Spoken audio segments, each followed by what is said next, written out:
बेटा वॉइस आ रही?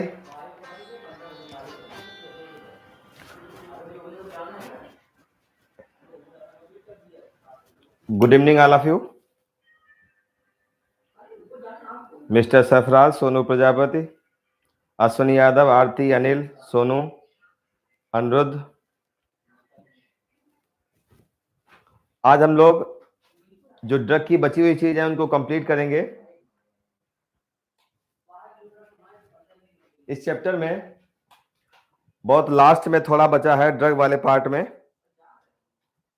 उसको आज कंप्लीट करेंगे। याद करो बेटा, हम लोगों ने कल ड्रग और एल्कोहल का एडोलेसेंस एज के साथ संबंध बताया था। मैंने बोला था कि बेटा जो 12 से 18 साल की अवस्था है, इस अवस्था को हम लोग एडोलेसेंस एज कहते हैं। और ये एक ऐसी एज है जिसको हम एक प्रोसेस या पीरियड की तरह मानते हैं। इस एज ग्रुप में हमारे शरीर में कई सारे बायोलॉजिकल चेंजेस होते हैं, हमारे बिहेवियर में चेंज आता है, हम एटीट्यूड और बिलीफ में मैच्योर होते हैं इस एज ग्रुप में। क्लियर? हाँ, ये आदि पूछ रहे हैं कि पैरासीटामोल क्या करता है। बेटा पैरासीटामोल बता ही देते हैं, हमारे बॉडी में जो टेम्परेचर को कम करने वाली ड्रग होती हैं उनको एंटीपायरेटिक बोलते हैं। पैरासीटामोल एक एंटीपायरेटिक की तरह इस्तेमाल होता है। और अगर कोई ड्रग दर्द निवारक है, कोई दवा अगर दर्द को खत्म करती है, दर्द को कम करती है, उसको एनाल्जेसिक कहते हैं।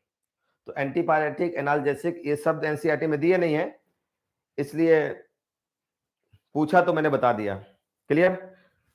बेटा हम लोगों ने देखा था कि जो एडोलेसेंस एज है, इस एज में जो बच्चे हैं वो ड्रग या अल्कोहल की तरफ खींचते हैं, ड्रग या अल्कोहल का पहली बार इस्तेमाल करते हैं। और ये हमारी किताब कहती है कि अगर आप पहली बार ड्रग का इस्तेमाल करते हैं तो भविष्य में ड्रग एडिक्ट हो सकते हैं। आपको बताया था कि जितनी भी ड्रग आपने पढ़ी है, चाहे वो कैनाबिनॉइड हो, चाहे वो ओपियोइड्स हो, चाहे वो कोका ड्रग हो, चाहे तमाकू हो, चाहे एम्फीटामिन हो, चाहे बेंजोडाइजापीन बारबाट्यूरेट हो, चाहे धतूरा बेलाडोना से निकलने वाली ड्रग हो, अगर कोई ड्रग इंसान लेता है तो ये हमारे बॉडी पे असर डालती है, हमारी बॉडी में कुछ ना कुछ तब्दीली लाती है, परिवर्तन लाती है। ये परिवर्तन अगर यूफोरिया के रूप में होते हैं, टेम्पोरली फीलिंग ऑफ हैप्पीनेस। ध्यान देना बेटा, जब भी कोई ड्रग का इस्तेमाल करता है, ये हमारी बॉडी में फीलिंग ऑफ हैप्पीनेस पैदा कर सकती है, लेकिन वो फीलिंग ऑफ हैप्पीनेस टेम्पोरली होती है, जिसको यूफोरिया बोलते हैं। इसी यूफोरिया के चक्कर में, इसी यूफोरिया की तलाश में, टेम्पोरली फीलिंग ऑफ वेलबींग की तलाश में आप बार बार ड्रग का सेवन करते हैं। अगर बार बार ड्रग का सेवन करते हैं तो आपको आदत लग जाती है। आदत लगना एडिक्शन कहलाता है। ये सारी चीजें हम लोगों ने कल डिस्कस करी थी। अच्छा बेटा यहीं पे देखो, कहते हैं इस एज ग्रुप में ऐसी क्या चीज है कि बच्चे ड्रग या अल्कोहल की तरफ जाते हैं। तो मैंने बताया था कि इस एज ग्रुप में बेटा हमारे पास कुछ खास चीजें होती हैं। कहते हैं ये एज ग्रुप जो है 12 से 18 वर्ष का जो एज ग्रुप है, इसके अंदर क्यूरियोसिटी बहुत होती है, एडवेंचर करने की चाहत होती है, एक्साइटमेंट बहुत होता है, हर चीज को करके देखना चाहता है, एक्सपेरिमेंट करना चाहता है। जब बच्चा बड़ा हो रहा होता है, 12 से 18 वर्ष की अवस्था में होता है, तो वो अपने बड़ों को भी बात करता है, बड़ों को देखता है। अगर बड़े अच्छी एक्टिविटी कर रहे हैं तो अच्छा करना चाहता है, अगर उसके समक्ष बड़े लोग नशा करते हैं या ड्रग लेते हैं या कोई गलत एक्टिविटी करते हैं तो उससे भी वो प्रेरित होता है और वो पहली बार उसको करना चाहता है। पहली बार अगर कोई गलत रास्ते पे चलता है, एक कदम अगर आप गलत रास्ते पे बढ़ाते हैं तो हो सकता है आपकी मंजिल गलत हो जाए। तो याद रखना, इसी तरीके से नशे की दुनिया है। यहां बेटा देखो, कहते हैं ये 4 चीजें ऐसी होती हैं जो बच्चे को मोटिवेट करती हैं।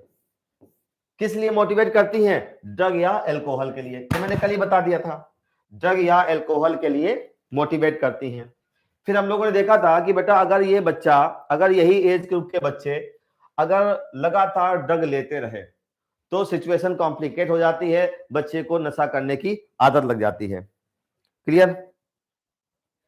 अब देखो बेटा, हम लोगों ने इसी में कहते हैं इस आदत को कौन कौन सी चीजें बढ़ा रही हैं। आज जितने भी हमारे पास में सोशल नेटवर्किंग साइट हैं, भले एनसीईआरटी में दिया नहीं है, कहते हैं आज हमारे टेलीविजन, मूवी, न्यूज़पेपर, इंटरनेट, ये भी जो सीन दिखाते हैं, जो मूवी दिखाते हैं, जो फोटो दिखाते हैं, उनमें अगर कोई ड्रग या नशे का सेवन करता हुआ दिखाई देता है, जैसे मान लो कोई बच्चा टेलीविजन देख रहा है, कोई मूवी देख रहा है, उसमें अगर कोई ड्रग का सेवन कर रहा है, तम्बाकू या अल्कोहल का सेवन कर रहा है, तो बच्चे उससे प्रेरित होते हैं, पहली बार उसको करके देखना चाहते हैं।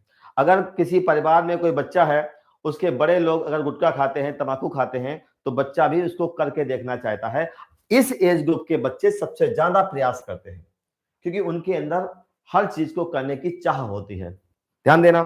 अब बेटा देखो, फिर हम लोगों ने देखा था कि ये जो इस एज ग्रुप के बच्चे हैं, 12 से 18 वर्ष की एज के बच्चे जो हैं, अगर ये ऐसे परिवार में रहते हैं जिस परिवार में झगड़ा होता है, अनसपोर्टिव फैमिली है, कई सारे परिवार ऐसे होते हैं, जब भी केस डॉक्टर के पास आता है तो माँ बाप बच्चे को लेके आते हैं, तो कभी कभी डॉक्टर के पास ही झगड़ जाते हैं। अगर माँ बाप के बीच में झगड़ा होता है, भाई बहन के बीच में झगड़ा होता है, अनसपोर्टिव फैमिली है, बच्चे को सपोर्ट नहीं करते हैं, बच्चे को केयर नहीं करते हैं, तो ऐसे परिवार में भी बच्चे गलत रास्ते पे चल पड़ते हैं। तो अनसपोर्टिव फैमिली, अनस्टेबल फैमिली और दोस्तों का दबाव, जो बेटा पीयर प्रेशर है, इसमें आपके दोस्त शामिल हैं। अगर दोस्तों का दबाव आपके ऊपर है, तब भी लोग नशे की दुनिया की तरफ चल पड़ते हैं। बेटा कहने का सिर्फ उद्देश्य यह है कि 12 से 18 वर्ष की अवस्था जो एक सांचे की तरह है, जो एक प्रोसेस की तरह है, जो एक कालखंड की तरह है, आप अच्छे बनेंगे या बुरे बनेंगे, ये एज ग्रुप डिसाइड करता है। बेटा अगर आपने 10th और 12th अच्छी तरीके से अच्छे वातावरण में किया, आपको अच्छे दोस्त मिले, आपको अच्छा परिवार मिला, आपको अच्छे अध्यापक मिले, तो आप 12th के बाद बढ़िया जीवन की तरफ जाएंगे, बढ़िया लक्ष्य की तरफ जाएंगे। लेकिन अगर 10वीं से लेकर 12वीं क्लास में अगर आपको माहौल अच्छा नहीं मिला, आपकी फैमिली सपोर्टिव नहीं मिली, आपके दोस्त गलत रास्ते वाले मिले, तो हो सकता है आप गलत रास्ते चल पड़े। 18 साल के बाद आप अच्छे होंगे या बुरे होंगे, ये एज डिसाइड करती है, ये एडोलेसेंट एज डिसाइड करती है। क्यों ये एज डिसाइड करती है? बेटा इस एज में आपके पास शक्तियां हैं, आपके पास नेचुरल क्यूरियोसिटी है, जिज्ञासा बहुत होती है, एक्सपेरिमेंट करने की चाह बहुत होती है, एग्रेसिव भी बहुत होते हैं। चाहे लड़की हो चाहे लड़का हो, दोनों एग्रेसिव होते हैं, दोनों डिसीजन मेकिंग होते हैं, जो भी उनकी इच्छा करती है वो करने का प्रयास करते हैं। एग्रेसिव इसलिए होते हैं क्योंकि इसी में हमारे सेक्स हार्मोन्स भी आते हैं। प्यूबर्टी हमारी इसी एज में आती है। 13 से 14 वर्ष में सेक्स हार्मोन बॉडी में बनने लगते हैं, जो हमारे शरीर के अंदर परिवर्तन लाते हैं। क्लियर? अच्छा अब बेटा देखो, अब यहाँ पे हम लोगों ने देखा था, ये सारी चीजें हम लोगों ने कर ली थी। अच्छा एक चीज और है, आज बच्चों में एक प्रेशर भी है, स्कूल में, कॉलेज में या अपनी एग्जाम में अच्छा करने का। कहते हैं आज माँ बाप जब भी बच्चों से एक्सपेक्टेशन करते हैं तो एक्सपेक्टेशन को ज्यादा ही रखते हैं। देखो यहाँ पे लिखा हुआ है कि बेटा आज कई सारे ऐसे बच्चे हैं जो एक्सपेक्टेशंस की दबाव में भी नशे की तरफ चले जाते हैं, एक्सपेक्टेशन की दबाव में भी नशे की तरफ चले जाते हैं।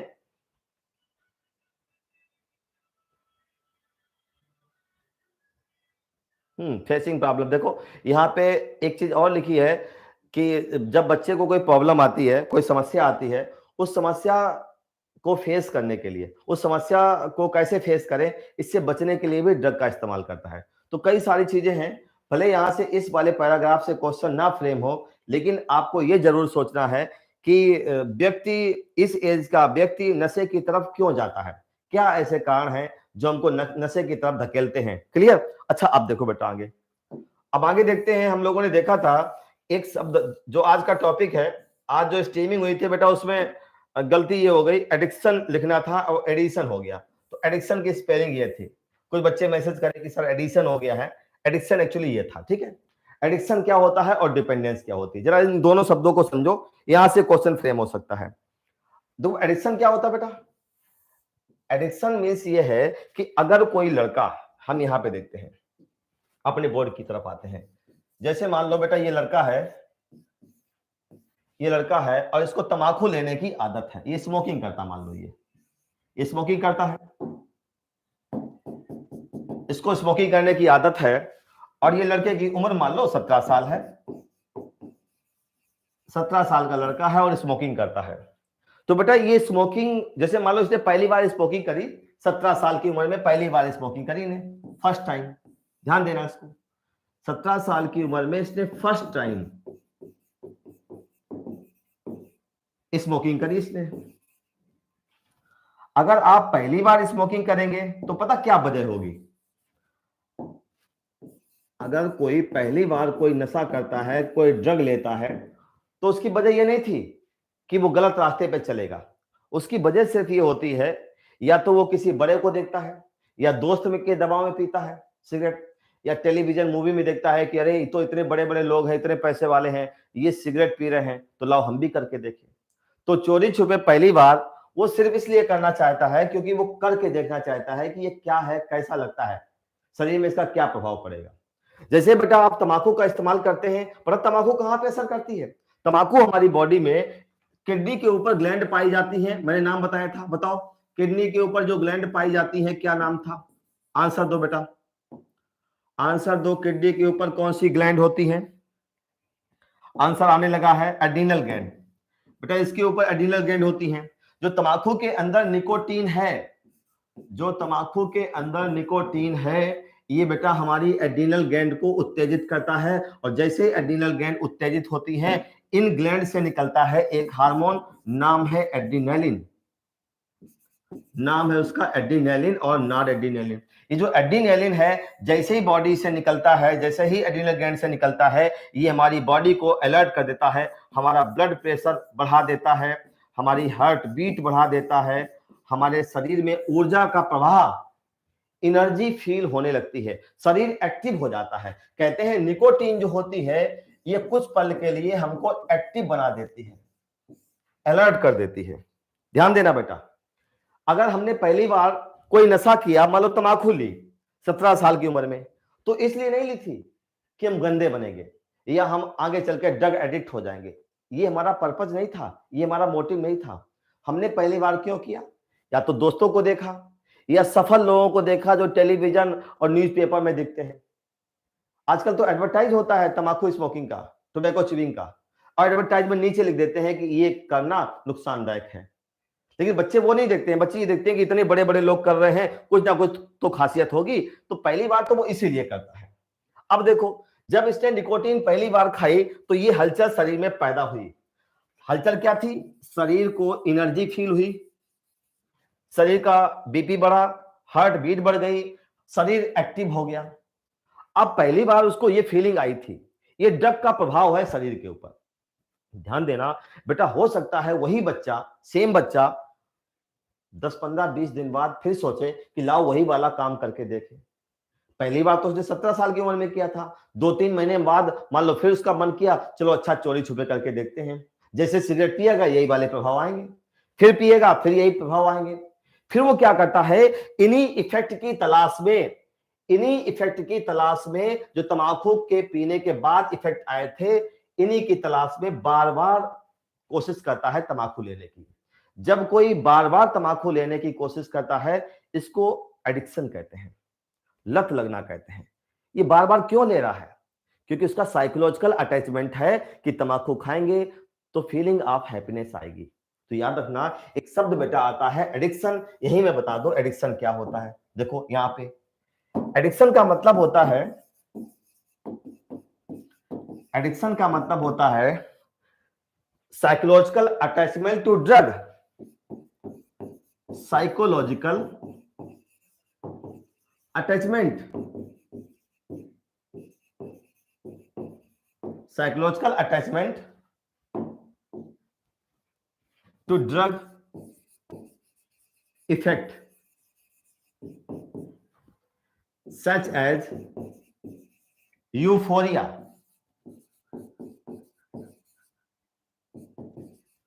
या temporary feeling of happiness, temporary feeling of happiness. ध्यान देना बेटा, ये बहुत ही इंपॉर्टेंट डेफिनेशन मैंने लिखी है, क्वेश्चन फ्रेम होगा कि एडिक्शन क्या होता है। अगर किसी व्यक्ति को तंबाकू लेने की आदत है, तो क्या तंबाकू से, तंबाकू भोजन तो है नहीं कि तंबाकू खाएंगे तो हमें पेट भर जाएगा, ऐसा नहीं है। तंबाकू से उसका अटैचमेंट हो गया है। तंबाकू से अटैचमेंट नहीं हुआ है, तंबाकू से जो प्रभाव आते हैं शरीर में, चाहे तंबाकू हो, चाहे अल्कोहल हो, चाहे हेरोइन हो, चाहे कैनाबिनॉइड हो, चाहे कोका ड्रग हो, अगर कोई आप ड्रग लेते हैं तो कुछ ना कुछ प्रभाव दिखाती है। या तो बॉडी को वो अलर्ट करेगी, या बॉडी को शांत करेगी, या बॉडी को दर्द रहित करेगी, या बॉडी में नींद लाएगी, या बॉडी में हेलुसिनेशन करेगी। यही तो ड्रग करती है। उसी इफेक्ट की तलाश में, उसी इफेक्ट से आपका लगाव हो गया है। जब आपको किसी ड्रग के इफेक्ट से लगाव हो जाए, साइकोलॉजिकल अटैचमेंट हो जाए, इस साइकोलॉजिकल अटैचमेंट को हम लोग एडिक्शन बोलते हैं। दिस इज इंपॉर्टेंट, ध्यान दो बेटा। Psychological attachment to effect, to drug effect such as euphoria. Euphoria, temporary feeling of wellbeing. आपको कुछ पल के लिए अच्छा लगता है, इसी की तलाश में बार बार आप हर 2 घंटे में, हर 3 घंटे में बार बार आप ड्रग का सेवन करते हैं, कुछ मजा के लिए, कुछ पल जो अच्छा लगता है। ये जो अटैचमेंट हो गया है ना, बार बार लेने की चाह होना, इसी को एडिक्शन कहते हैं। क्लियर? अब ये बच्चा जो 18 साल का बच्चा, बेटा स्क्रीनशॉट करो इसको स्क्रीनशॉट करो। हाँ, अब एक बच्चा कह रहा है कि अगर सर स्टडी की लत लग जाए, ये अच्छी चीज है। इस दौर में ये जो आपकी उम्र है, जिस समय आप हमारे साथ हैं, तो बेटा ये उम्र आपकी ऐसे सांचे में है, इस दौर में आप गुजर रहे हैं। अगर इस दौर में आपका किताबों से एडिक्शन हो जाए, किताबों से अगर लगाव हो जाए, फिजिक्स, केमिस्ट्री, बायोलॉजी समझ में आने लगे और आपको लगे यही सब कुछ है, तो मंजिल जिस लिए आप बैठे ना, you want to become doctor, that's why you are here. तो अगर ये आपके साथ चल रहा है, जिसमें आपका किताबों से अटैचमेंट हो गया है, तो ये मंजिल तक पहुंचाएगा। आप सही रास्ते पे चल रहे हैं। लेकिन यहां हमारी एनसीईआरटी कहती है कि बेटा ये सारे गलत रास्ते हैं। तो आपको जानना है गलत रास्ते कौन है, तभी तो आप अच्छा रास्ता चुनेंगे। तो ये सारे रास्ते गलत हैं, तो ये एडिक्शन था। अच्छा, अब बेटा देखो, इधर देखो, ये लड़का था 17 साल की उम्र में बीड़ी पिया या सिगरेट पिया, तो इसके शरीर के अंदर क्या आया? एड्रेनालिन आया। और ये कौन सी ग्लैंड को एक्टिवेट करता है? जरा लिख दें, क्योंकि बच्चे कहेंगे या लिखा नहीं कौन सी ग्लैंड है। बेटा ये ग्लैंड है एड्रीनल ग्लैंड, ठीक है। और पता क्या, तंबाकू के बुरे प्रभाव मैंने कल बताए थे। तंबाकू अगर कोई स्मोकिंग करता है तो थ्रोट का कैंसर, लंग का कैंसर, इम्फाइसमा हो जाता है, यूरिनरी ब्लैडर का कैंसर हो जाता है, पेट में अल्सर हो जाते हैं, जिसको गैस्ट्रिक अल्सर कहते हैं। और कोई तंबाकू चबाता है, इफ एनीवन च्यू टोबैको को कोई चबाता है, तो या गुटखा है या मसाला है, जो भी चबाता है, तो ओरल कैविटी का कैंसर होता है, मुख का कैंसर हो जाता है, ठीक है। तो ये इसके बुरे प्रभाव थे। तंबाकू पीने से कार्बन मोनोऑक्साइड अंदर जाता है, और कार्बन मोनोऑक्साइड अगर अंदर गया तो बॉडी में ऑक्सीजन की कमी हो जाती है।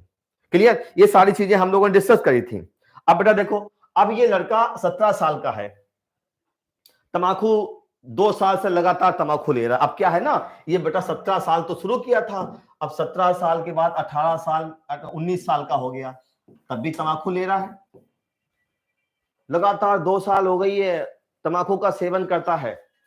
अगर ऐसा व्यक्ति, अगर ऐसा बच्चा, चलो 1 साल कम कर देते हैं, आप कहेंगे 18 से ऊपर क्यों कर दिया, चलो 1 साल कम कर देते हैं, जिससे आपका मन विचलित ना हो। देखो, ये 17 से 18 साल तक मान लो इसने तंबाकू पी, 17 से 18 शुरू की थी 17 साल में, और 1 साल तक लगातार तंबाकू लेता रहा। तो बेटा अब इसका शरीर तंबाकू लेने का आदी हो चुका है, क्योंकि इसका लगा हो गया, तभी तो बार बार ले रहा है। कोई फर्जी में थोड़ी नहीं लेगा, उसको मजा आएगा तभी तो लेता है। कुछ ना कुछ तो अच्छाई है ड्रग लेने से, जो अच्छाई है उसी की तलाश में ये बार बार लेता है। अब इसको एडिक्शन हो गया है। ऐसे बच्चे की अगर शिकायत, बेटा ऐसे बच्चे की शिकायत अगर कोई उसके पापा से कर दे, मान लो आप अच्छे दोस्त हैं, अच्छा दोस्त होगा वही पापा या किसी टीचर से शिकायत करेगा। अगर दोस्त भी बुरा है तो कहेगा हम दोनों लोग मिलके नशा करते हैं, किसी को बताएंगे नहीं, चोरी छुपे करते रहते हैं और लंबे समय तक करते रहते हैं। लेकिन अगर आपका साथी, आपका दोस्त अच्छा है, मान लो उस दोस्त ने यही शिकायत, ये गलत जो आप काम कर रहे हैं, ये वाली शिकायत आपके पापा से कर दी, आपके पापा से कर दी या आपके टीचर से कर दी, तो आपके पापा, आपके अध्यापक, आपके चाहने वाले आपको गलत रास्ते पे नहीं चलने देंगे, आपको रोकेंगे कि ये रास्ता अच्छा नहीं है। मान लो पापा को शिकायत करेगी, पापा कहेंगे अरे ये तो नशा करता है। जैसे ही पापा को पता चला, पापा ने क्या किया, कुछ नहीं सोचा, सीधे सीधे कमरे के अंदर बंद कर दिया। बेटा ये कमरा है, इसके अंदर अपने लड़के को बंद कर दिया। लड़के को बंद करते हैं, चलो देखते हैं। नशा करता है, ये बात नहीं मानता है, तो पापा ने क्या किया, इस बच्चे को बंद कर दिया कमरे के अंदर, बंद कर दिया इसे, ये कमरे के अंदर बंद है, ये 17-18 साल का बच्चा है, लड़ सकता है लेकिन लड़ा नहीं, पापा ने मार दिया और चुप बैठा है इसके अंदर। ठीक है, यहाँ पे देखो दरवाजा लगा देते हैं, ये दरवाजा लगा है, पीछे से खिड़की लगी है, यहाँ पे खिड़की लगी है। ये अब क्या है, पापा इसको खाना पानी कुछ नहीं देंगे, पापा ने मारा होगा तो हो सकता है लड़ पड़ा हो, तो पापा ने गुस्से में इसको कमरे के अंदर बंद कर दिया। जब अपने बेटे को कमरे के अंदर बंद कर देंगे, बंद करने के बाद बाहर चले गए, अब बच्चा रो रहा है, बिलबिला रहा है, चिल्ला रहा है, तो उसकी मम्मी जो है यहां से देखेगी, ध्यान दो बेटा, उसकी मम्मी देखेगी इसको, तो यहां मैं मदर बनाता हूं, मदर इस बच्चे को देख रही है, और माँ आपके जीवन में वो रिलेशन है, माँ का रिश्ता वो रिश्ता है जो आपको कभी छटपटाता नहीं देख सकता है, आपको तकलीफ में नहीं दे सकता है। अच्छा, आपकी तकलीफ क्या तकलीफ है? आप ड्रग की इच्छा कर रहे हैं, ड्रग मिलेगी तभी चैन आएगा, ड्रग मिलेगी तभी चैन आएगा, तंबाकू मिलेगी तभी चैन आएगा। इसके चक्कर में आप गेट तोड़े पड़े हो, रोए जा रहे हो। जैसे ही मम्मी यहाँ देखती है बच्चा परेशान है, बच्चे के अंदर कौन कौन सी परेशानी है जा देखो, ये पूछी जा सकती है, बच्चे के अंदर क्या क्या परेशानी है देखो। बेटा अगर बेटा है तो बेटे को सन कहते हैं, ठीक है, बेटे को सन कहते हैं, लेकिन यहां जो तकलीफ होगी बेटा उसमें सन्स होगी, SANS, ध्यान देना, सन्स, पुत्र को सन कहते हैं। याद करने के लिए मैंने एक तरीका बनाया है, सन्स, पुत्र को बंद कर दिया गया। अगर पुत्र को तंबाकू लेने की लत लग गई है और तंबाकू लेने की लत लग गई और एक दिन के लिए उसको बंद कर दिया गया और बच्चा अगर छटपटाने लगे, बच्चे को तकलीफ होने लगे, तो समझ जाना बच्चा तंबाकू के साथ निर्भर हो चुका है, तंबाकू पे डिपेंड हो चुका है। अगर तंबाकू ना मिले, जो नशा आप करते हैं वो नशा अगर आपको ना दिया जाए टेम्परली और आप छटपटाने लगे, आपको तकलीफ आने लगे, समझ जाना आप तंबाकू या किसी ड्रग पे डिपेंड हो चुके हैं। इसको डिपेंडेंसी कहते हैं, ड्रग डिपेंडेंसी कहते हैं। इस बच्चे को जब पापा ने बंद कर दिया तो बेचैन हो गया। कौन सी बेचैनी आई? देखो बेटा, बेचैनी आई सन्स के नाम से बेटा, जिसमें एक यस से मतलब है साइकिनेस, एक एच से मतलब है साइकिनेस, ध्यान देना। ए से मतलब है एंजाइटी,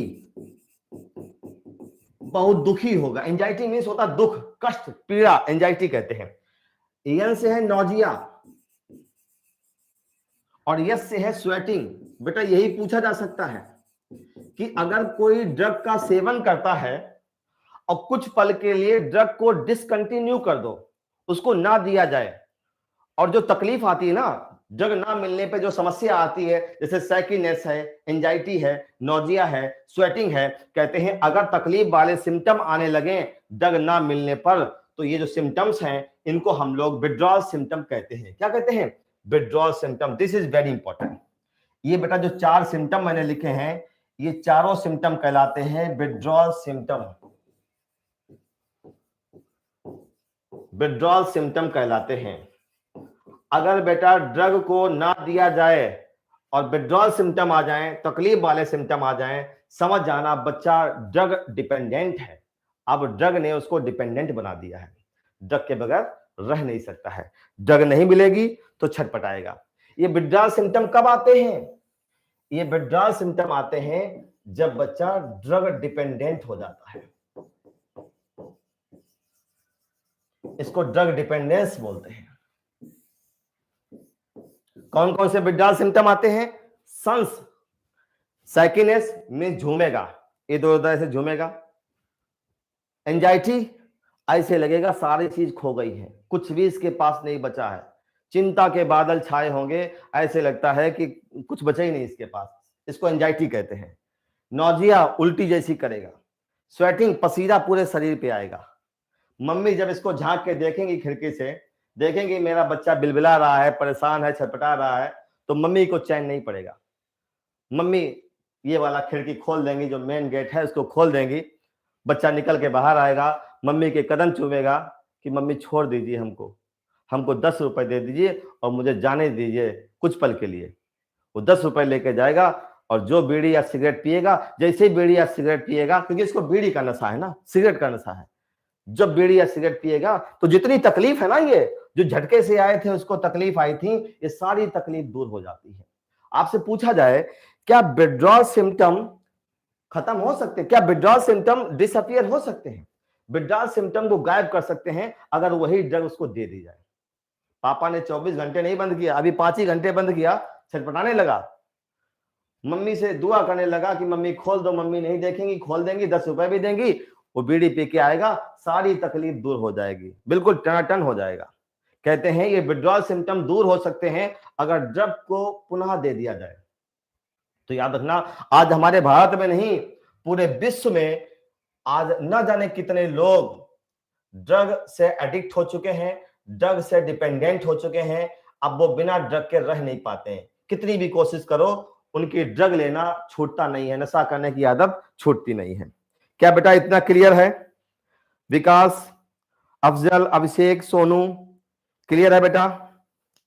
साइकिनेस मिस होता है, झटके आना, स्वेटिंग बेरी, रमेश, अफजल आदि, ये सारे बच्चों क्लियर है? आप एक बार यस बोल दो फिर आगे बढ़े। इन सभी चीजों से आपको दूर रहना है, कोई भी ऐसी चीज नहीं है जो आपको फायदा पहुंचाए। सिर्फ फायदा इसका यह है जब आप सीखेंगे तो आप नीट में क्वेश्चन आता है तो आप स्कोर करेंगे। सिर्फ इसका बताने का मकसद यह है बेटा एग्जाम में आप अच्छा करें, ये तो मकसद है ही, आप अच्छे बने, अनुशासित बने, बढ़िया बने, अपने लक्ष्य को अच्छी तरीके से हासिल करें, ये भी इसका मोटिव है। तो याद रखो, डाउट सतीश कुछ डाउट हो लिख देना, मैं बता दूंगा डाउट, जो डाउट हो। आगे बढ़ो बेटा, डाउट ये मत पूछना कि किसी को नशा करने की आदत है कैसे छुटा दें, उसके लिए फोन करना। यहां पर नशा नहीं छुड़वा रहे हैं, आप ये देख रहे हैं कि कैसे हम लोग, हाँ ड्रग डिपेंडेंट में जो अच्छा हो चुका, कहते हैं विड्रॉल सिम्टम जो होते हैं, एनसीईआरटी कहती है विड्रॉल सिम्टम कभी कभी इतने खतरनाक होते हैं बेटा, विड्रॉल सिम्टम गायब भी हो सकते हैं। अगर हमने ड्रग को दे दिया, ड्रग को अगर दे दिया तो विड्रॉल सिम्टम खत्म हो जाएंगे। कभी कभी विड्रॉल सिम्टम बेटा हार्मफुल होते हैं, कभी कभी विड्रॉल सिम्टम हार्मफुल होते हैं और जान भी जा सकती है, फैटल मार भी देते हैं। कभी कभी कुछ लोगों को ड्रग ना मिले ना तो मर जाते हैं, इतनी बेचैनी होती है कि कोलैप्स कर जाते हैं, फेल डाउन एंड डाई, ऐसा भी हो सकता है। तो विड्रॉल सिम्टम हार्मफुल भी होते हैं, फैटल भी होते हैं, ये सारी चीजें हैं। अब देखो बेटा हमारे पास में ये ड्रग डिपेंडेंट और ड्रग एडिक्शन, ये दोनों चीजें हो गई हैं। अच्छा एक चीज और है, कहता है एक बच्चा पूछ रहा था कि अगर हम कोई ड्रग लेते हैं, जैसे मान लो कोई लड़का 4 बार सिगरेट पीता है एक दिन में, 4 बार, तो जो 4 बार ड्रग लेता है, 4 बार सिगरेट लेता है, तो उसमें निकोटीन होता है हर सिगरेट में। जब ये निकोटीन शरीर पे असर डालता है, शरीर में हर ड्रग के लिए रिसेप्टर है हमारी बॉडी में, जहां पर ड्रग असर डालती है वहां पे रिसेप्टर होते हैं। तो कहते हैं जो रिसेप्टर होते हैं, जितनी आप ड्रग लोगे उतना ही रिसेप्टर डिमांड करते हैं। जैसे मान लो रिसेप्टर पे ड्रग असर करी, ड्रग ने अपने काम दिखाए, फिर आप ड्रग लेंगे, फिर रिसेप्टर पे असर करेगी, शरीर अपना काम दिखाएगा। कहते हैं रिसेप्टर जो होते हैं वो ड्रग के प्रति टॉलरेंट होते जाते हैं। जितनी ज्यादा आप ड्रग लेंगे, रिसेप्टर उतनी ही ड्रग को मांगने लगता है, रिसेप्टर की भूख बढ़ती चली जाती है अगर आप ड्रग का कंसंट्रेशन बढ़ाते चले जाते हैं। ध्यान देना। तो कहते हैं जब लोग 4 सिगरेट पीते हैं तो शरीर 4 सिगरेट की डिमांड करता है, अगर आप 10 पीते हैं तो शरीर 10 सिगरेट की डिमांड करता है हर दिन। अगर आपने 10 की जगह 7 ली, आप बेचैन रहेंगे। तो कहते हैं जितना ड्रग का डोज होगा उतना ही रिसेप्टर उसकी मांग करेगा, क्योंकि रिसेप्टर भी ड्रग की कंसंट्रेशन के साथ टॉलरेट होते चले, मतलब वो भी रजिस्ट होते चले जाते हैं, उनको उतना ही चाहिए जितना उनको आपने दिया है। तो ऐसा पूछा जाए क्या रिसेप्टर का ड्रग के अमाउंट से कोई फर्क है? बेटा हमारी बॉडी के रिसेप्टर पे जितनी कंसंट्रेशन आप डालोगे उतनी कंसंट्रेशन की वो मांग करने लगते हैं। इसी वजह से तो आपको लत लग जाती है, इसी वजह से तो जितनी आप ड्रग लेते हैं उतना ही तो चाहिए शरीर को। अगर आप 5 मिलीग्राम निकोटीन चाहते हैं तो जब तक 5 पहुंच नहीं जाएगी तब तक शरीर फुर्तीला नहीं बनेगा। फर्जी फुर्तीला है ये, परमानेंट फुर्तीला नहीं होता है, कुछ पल के लिए। जब तक आप तम्बाकू लेंगे 10, 15, 20 बार तक फुर्ती रहेगी, इसके बाद फिर जैसे तैसे हो जाओगे। तो याद रखना, ये भी क्वेश्चन पूछ सकते हैं। अच्छा अब देखो बेटा, अब हम लोग एनसीईआरटी पे आते हैं। एनसीईआरटी में आगे क्या दिया है चलो देखते हैं। एडिक्शन और डिपेंडेंट दोनों हो चुका है। एडिक्शन और डिपेंडेंट में एक शब्द बोल देते हैं यहाँ पर, देखो इसको अंडरलाइन कर लीजिए। कहते हैं जब बेटा हम, हाँ देखो लिखा है, with repeated use of drug, अगर कोई बार बार ड्रग को रिपीट करता है, सारे बच्चे ध्यान दें, अगर कोई बार बार ड्रग को रिपीट करता है, the tolerance level of receptor present in our body increase. बताओ अच्छा, अगर कोई एक सिगरेट पीता है तो रिसेप्टर, जितनी एक सिगरेट में निकोटीन होती है, रिसेप्टर उतनी की मांग करेगा। मान लो कोई 2 पीने लगा तो रिसेप्टर की मांग 2 के बराबर हो जाएगी। अगर कोई 3 पीने लगा तो रिसेप्टर की मांग 3 की हो जाएगी। कहते हैं जो रिसेप्टर का टॉलरेंस है ना, वो ड्रग की फ्रीक्वेंसी से बढ़ता जाता है। जितनी ड्रग लेंगे उतना ही रिसेप्टर टॉलरेट होते चले जाएंगे। तो रिसेप्टर जितना ड्रग उतनी मांग करेगा, जितनी ड्रग उतनी मांग करेगा। धीरे धीरे आदमी मौत के कुएं की तरफ धकेल जाता है, मौत के कुएं में समा जाता है। ड्रग आपको मार देती है। आगे देखो, कहते हैं अगर हमें अपने अपने परिवार के लोग जो नशा करते हैं, अपने दोस्त जो नशा करते हैं, या अपने चाहने वाले जो ड्रग या एडिक्शन की तरफ हैं, उनको बचा सकते हैं, सिर्फ गाइडेंस और काउंसलिंग से लोगों को बचाया जा सकता है। एजुकेशन आपको अच्छा बनाती है, शिक्षा आपको अच्छा बनाती है। अगर हम समाज को एजुकेट करते हैं, अपने यूथ को एजुकेट करते हैं, सही ज्ञान देते हैं, राइट डायरेक्शन में अगर एजुकेट करते हैं, तो हम अपने देश के लोगों को बचा सकते हैं, अपने समाज को बचा सकते हैं। अब देखो बेटा, कहते हैं विड्रॉल सिम्टम के बारे में मैंने बता दिया था। विड्रॉल सिम्टम कौन कौन से होते हैं, हम यहाँ अंडरलाइन कर देते हैं, जरूरी है। वैसे मैंने बता दिया विड्रॉल सिम्टम क्या होंगे बेटा, एंजाइटी होगी, साइकीनेस होगा, नोजिया होगा, स्वेटिंग होगा। ठीक है, क्या इनको विड्रॉल सिम्टम को आराम दी जा सकती है? अगर हम इनको रिलीव किया जा सकता है, इनको आराम दी जा सकती है अगर ड्रग को रिज्यूम कर दिया जाए। अगर उसी लड़के को 10 का नोट दे दोगे ना, और जैसे ही तंबाकू का सेवन करेगा, ये विड्रॉल सिम्टम सारे गायब। मम्मी कहेंगी अरे क्या जादू हो गया, क्या कोई दवाई खा ली? अभी तो तू छटपटा रहा था, मैंने 10 का नोट दिया, क्या कोई तूने टैबलेट लेके खा ली? बच्चा कहेगा नहीं मम्मी टैबलेट लेके नहीं खाई, बस पूछो ना, बताएगा नहीं कि तंबाकू पी है। तंबाकू पी के आएगा, सारे सिम्टम गायब। तो विड्रॉल सिम्टम जो होते हैं ये जो है रिलीव किए जा सकते हैं, आराम दी जा सकती है। फिर कहते हैं कि बेटा ये जो डिपेंडेंट होती है, कहते हैं जब बच्चा कोई डिपेंडेंट होता है, जब आपके परिवार का कोई सदस्य ऐसा है जो ड्रग के बगैर रह नहीं सकता है, तो बेटा वो सारे सामाजिक जो नाम होते हैं, जो सामाजिक जो बेड़ियां हैं, सबको भूल जाता है, कुछ भी करने को तैयार हो जाता है। बेटा नशा पैसे से आता है। जब आप नशा करते करते लती हो जाएंगे, एडिक्ट हो जाएंगे, ड्रग से डिपेंडेंट हो जाएंगे, तो आपको एक समय ऐसा आएगा पैसे की कमी होगी। जब पैसे की कमी होगी, आपके माँ बाप आपको पैसा नहीं देंगे, आपके भाई बहन आपको पैसा नहीं देंगे, तो आप चोरी करेंगे, आप दोस्तों की चोरी करेंगे, आप रिश्तेदारों की चोरी करेंगे। एक समय ऐसा आएगा आप अपना तो विनाश करेंगे ही करेंगे, साथ साथ में अपने चाहने वालों का भी विनाश करेंगे। चाहने वाले भी उतनी ही तकलीफ उठाते हैं जितना एक drug addict person, drug abuser जितनी तकलीफ उठाता है। तो कहते हैं ये जो डिपेंडेंस होती है ये बहुत खराब चीज है। ये जो ड्रग डिपेंडेंट पर्सन होते हैं वो समाज के लिए कलंक हो जाते हैं। अंत में सिर्फ यही रास्ता है कि मौत उनको अपनी तरफ खींचती है। देखो बेटा, अब देखो यहाँ पे है कि इनके इफेक्ट क्या आते हैं। जो नशा करता है, जो दारू या अल्कोहल का नशा करता है, उसके इफेक्ट क्या क्या आते हैं, एनसीईआरटी के साथ बैठो, अंडरलाइन करो, ध्यान दो बेटा, इसको अंडरलाइन करो। यहां से क्वेश्चन आते हैं। अगर कोई लड़का ड्रग लेता है तो इमीडिएट एडवर्स इफेक्ट क्या आते हैं, जरा इसको ब्लॉक करो। इस वाले सेंटेंस को देखो, इमीडिएट एडवर्स इफेक्ट क्या आते हैं, तुरंत के परिणाम क्या होंगे। मान लो एक 16 साल का बच्चा अगर कोई नशा करने की आदत ले बैठा, तो शुरुआती लक्षण क्या होंगे, शुरुआती प्रभाव क्या होंगे। कहते हैं वो लड़का 16 साल का लड़का, अगर कोई 17 साल का लड़का अगर कोई ड्रग लेने लगा, तो पता शुरुआत में कैसा होगा। जब वो 16 साल 15 साल का था, इतना प्यारा बच्चा था, सभी से बढ़िया से बोलता था, स्कूल में, जिन दोस्त से, समाज में, परिवार में, रिश्तेदार के लिए बहुत अच्छा था। लेकिन अगर वो नशा करने लगता है तो बब्बर शेर की तरह हो जाता है।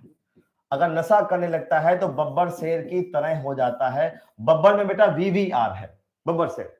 तो इमीडिएट एडवर्स इफेक्ट पता कैसे होंगे।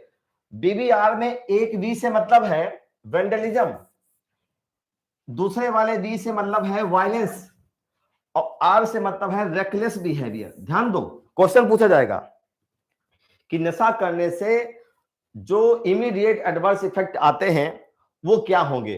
तो बब्बर शेर हो जाएगा, वेंडलिज्म, दुष्ट, वायलेंट, लड़ाका, झगड़ालू। रेकलेस बिहेवियर भी इस तरीके से बहुत ही नहीं कहते हैं, बिल्कुल जो है झगड़ालू तरीके से रहता है। ये तीनों शब्द का एक ही मतलब है, मतलब वो झगड़ालू हो जाएगा, बब्बर शेर की तरह हो जाएगा। फिर एनसीईआरटी कहती है, इनको बेटा अंडरलाइन करना, ये इमीडिएट एडवर्स इफेक्ट है। ये इस पॉइंट को एक्सप्लेन कर रहे हैं। कहते हैं अगर कोई लड़का, यही लड़का या कोई भी लड़का अगर ड्रग को ज्यादा ले ले, मान लो ड्रग लेनी चाहिए थी 2 ग्राम और ले ली उसने 5 ग्राम, अगर ज्यादा ले ले तो उसकी मौत भी हो सकती है। लिखा है एनसीईआरटी में कि बेटा अगर कोई ड्रग का सेवन ज्यादा कर ले, एक्सेसिव डोज ऑफ ड्रग अगर ले ले तो कोमा या मौत भी हो सकती है। व्यक्ति कोमा में जा सकता है या उसकी मौत भी हो जाती है। कभी कभी कुछ बच्चे पार्टी के दौरान, कोई पार्टी होती है, बच्चों की दोस्तों की पार्टी है और उसमें ड्रग ज्यादा ले ली तो मौत भी हो जाती है। मौत की पता क्या वजह है? वजह पूछ सकते हैं। आपका कार्डियक फेलियर हो जाएगा, आपका ब्रेन हेमरेज हो सकता है, या आपको रेस्पिरेटरी फेलियर हो सकता है, सांस लेने में दिक्कत हो सकती है। तो मौत की वजह क्या होगी जरा देखो बेटा। मौत की एक तो वजह होगी रेस्पिरेटरी फेलियर, अंडरलाइन करो। दूसरी वजह होगी हार्ट फेलियर और तीसरी वजह होगी brain haemorrhage, cerebral haemorrhage. Brain में ब्लड का रिसाव हो जाएगा, ब्रेन में खून की नली फट जाएगी और खून ब्रेन के अंदर भर जाएगा, जिसको सेरिब्रल हेमरेज कहते हैं। तो मौत का कारण क्या है? अगर ज्यादा डोज ले लेंगे तो मौत भी हो सकती है, मनुष्य कोमा में भी जा सकता है। ये भी ध्यान देना बेटा। अगला पॉइंट देखो, अगला पॉइंट ये है, ड्रग ज्यादा कब लेते हैं? कौन सी ऐसी वजह होती है कि लोग ज्यादा ड्रग ले लेते हैं? कहते हैं बेटा अगर कोई व्यक्ति दारू पीता है और दारू पीने के साथ ड्रग ले तो ज्यादा हो जाती है। दारू आपके जजमेंट को खराब कर देती है, दारू आपकी बुद्धि को खराब कर देती है। दारू दोनों जगह असर डालती है। जो अल्कोहल होती है ये सेरिबेलम पे भी असर डालती है और सेरिब्रम पे भी असर डालती है। सेरिब्रम इंटेलिजेंट सेंटर है। अगर कोई ड्रग आपको लेनी है, जब तक आप सेरिब्रम आपका अच्छा रहेगा तब तक आप ज्यादा नहीं लेंगे। दारू पीने से सेरिब्रम खराब हो जाता है, काम ही नहीं करता है। तो अक्सर कर जब लोग दारू के साथ ड्रग लेते हैं तो ज्यादा मात्रा में ले जाते हैं। ये भी पूछ सकते हैं। तो बेटा ध्यान दो, यहां पे लिखा है कि कॉम्बिनेशन, या तो कोई ड्रग 2-3 ड्रग मिला के ले ले, तो कहते हैं या तो कॉम्बिनेशन ऑफ ड्रग कोई ले या अल्कोहल के साथ ली जाए, तो अक्सर कर इसकी ओवरडोजिंग हो जाती है। ये भी ध्यान देना। हमारे इस पूरी प्लेनेट पर ड्रग ज्यादा मात्रा में कब चली जाती है?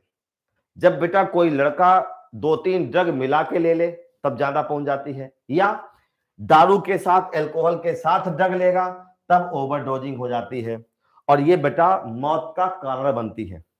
लिखा है ओवरडोजिंग एंड इवन डेथ।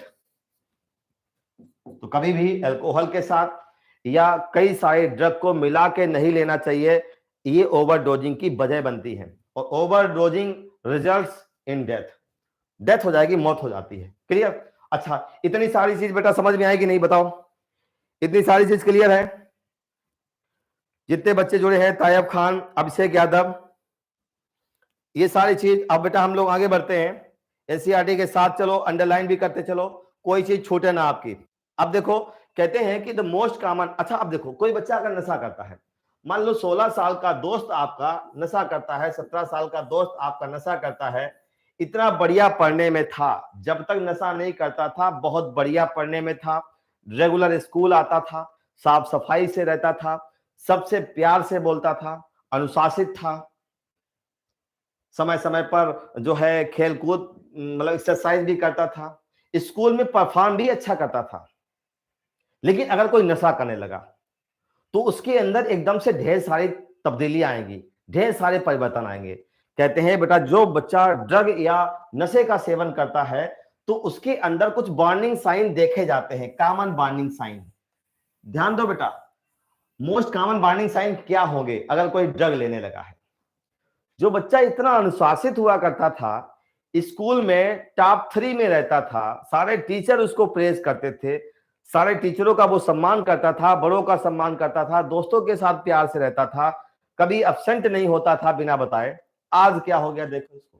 कहते हैं ड्रग एडिक्ट बच्चा कैसा हो जाता है, जा देखो।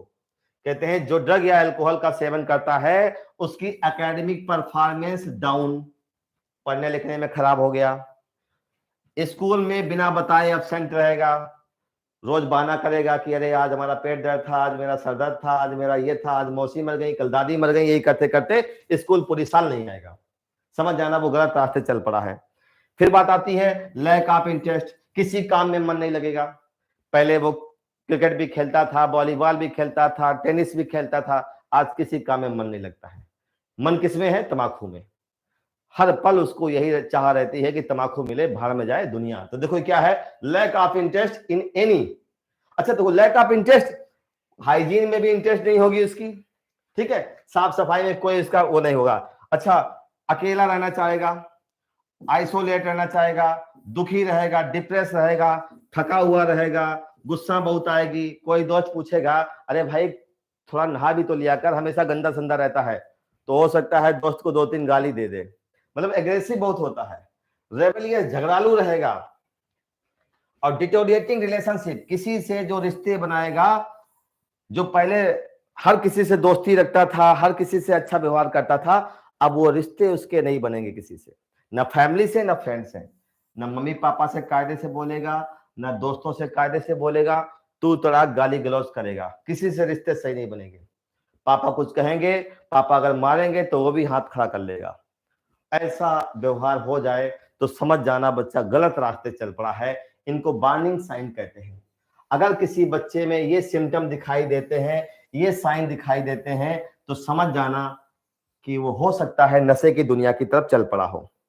फिर कहते हैं किसी काम में उसका इंटरेस्ट नहीं, ना उसकी हॉबी कोई होगी, ना सही तरीके से सोएगा, ना सही तरीके से खाएगा, और उसका वजन भी घटेगा बढ़ेगा, भूख नहीं लगेगी, ये सब चीजें गड़बड़ हो जाएंगी उसकी।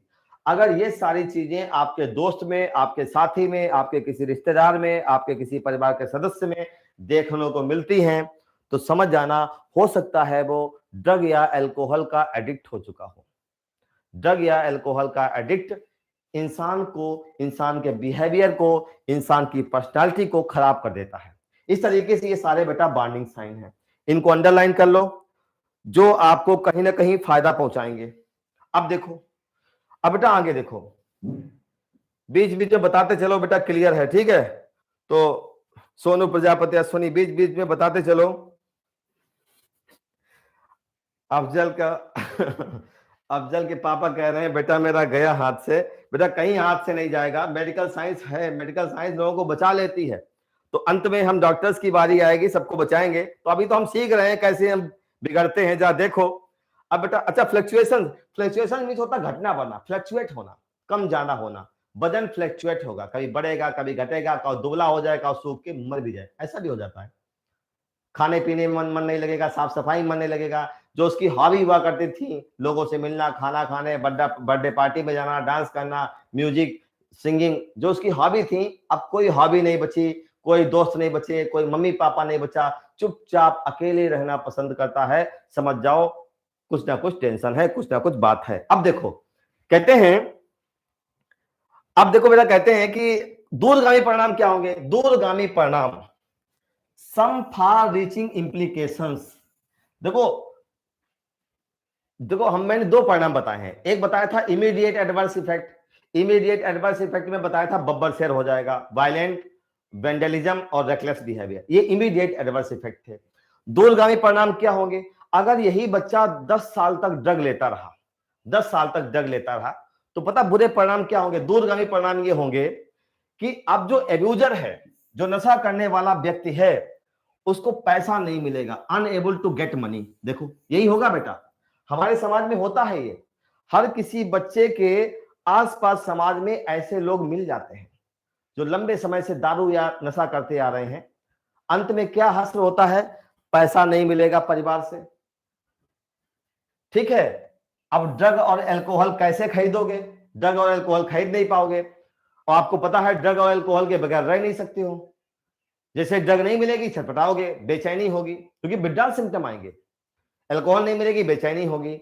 तो अब ये बच्चा जो एब्यूजर है, जब पैसा नहीं मिलेगा तो बेटा चोरी करेगा। देखो लिखा है, एनसीईआरटी कहती है ऐसा व्यक्ति चोरी करेगा, और जब चोरी करता है तो पहले परिवार की चोरी करता है, फिर अगल बगल चोरी करता है, फिर रिश्तेदारों की चोरी करता है, फिर दोस्त और दोस्त के घर की चोरी करता है। मारता कोई इसलिए नहीं है क्योंकि अभी आप चोरी सिर्फ अपने चाहने वाले लोगों की कर रहे हैं। जिस दिन आपने ऐसे लोगों की चोरी करी जिनका आपसे कोई लेना देना नहीं है, वो आपकी पिटाई भी करेंगे। तो कहते हैं जब इस तरीके का परिणाम आता है तो पूरा परिवार, पूरे दोस्त सब परेशान हो जाते हैं, मेंटली, सोशली और फिजिकली हर तरीके से परेशान हो जाते हैं। तो कहते हैं बेटा ऐसा व्यक्ति अगर किसी परिवार में है तो जब उसको पैसा नहीं मिलता है तो वो चोरी करता है। चोरी करने से मेंटल एंड फाइनेंशियल डिस्ट्रेस पहुंचता है उसकी पूरी फैमिली और उसके सारे फ्रेंड्स को। बेटा ऐसा व्यक्ति खुद तो अपने को नुकसान पहुंचाता ही है, खुद तो अपने को नुकसान पहुंचाता ही है, शारीरिक रूप से नुकसान पहुंचाता है, साथ साथ में मेंटल और फाइनेंशियल डिस्ट्रेस, मानसिक रूप से और पैसे से फाइनेंशियल डिस्ट्रेस मिलती है पूरी फैमिली को और साथ साथ उसके चाहने वाले दोस्तों को। इंटायर फ्रेंड जो उसके अच्छे दोस्त थे, जो उसको चाहते थे, दिल से उसको प्यार करते थे, वो भी परेशान हो जाएंगे, वो भी मेंटली और फाइनेंशियली परेशान रहेंगे अगर ऐसा व्यक्ति उनके बीच में कोई निकल जाता है। तो बेटा ये सारे पॉइंट आपके लिए इंपॉर्टेंट थे, सारे पॉइंट आपके लिए इंपॉर्टेंट थे। अब बेटा हम लोग आते हैं, अब ध्यान देना इस वाले पूरे पैराग्राफ में जो चीज दी थी मैंने बता दी। अब आगे बेटा देखो, अब आगे आता है कि हाँ एक पॉइंट यहाँ पे लिखा है, इसको देख लेते हैं, कुछ इसमें है नहीं। देखो बेटा अगर कहते हैं कि अगर कोई ड्रग इंजेक्शन से लेते हैं, जैसे हमने हेरोइन की बात करी थी, वो इंजेक्शन से ली जाती है। कई सारी ऐसी ड्रग है जिनको हम सिरिंज से लेते हैं। कहते हैं बेटा अगर कोई इंट्रावेनस ड्रग ली जाती है, सिरिंज से कोई ड्रग ली जाती है, ऐसे सिरिंज से कोई ड्रग ली जाती है, तो ये सिरिंज जो है ये अगर साफ सुथरी है, अगर स्टेरिलाइज है तो कोई समस्या नहीं।